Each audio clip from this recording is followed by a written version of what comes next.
خیلی سریع و توی چند ثانیه یه کاور واسه پست اینستاگرامتون یا یه استوری جذاب بسازین، اونم با استفاده از هوش مصنوعی. پس این پست رو تا آخرش ببینید.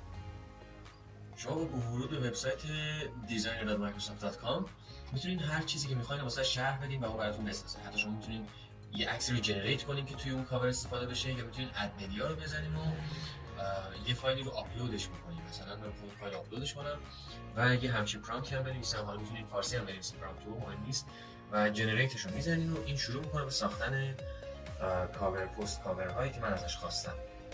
از بین این پست کاورهایی که برام نیست از اون پیشنهاد میده، من میتونم مثلا یه دونه رو انتخاب کنم، برای مثال این یکی و کاستومایز دیزاینش رو بزنم و حالا میتونم هر تغییری که میخوام روش اعمال کنم، متنش رو تغییر بدم، عکسش رو تغییر بدم، بک‌گراندش رو تغییر بدم یا هر چیز دیگه. ابزارهای مختلفی هم داره، باز این گوشه پیشنهادهای جدیدی هم میاره.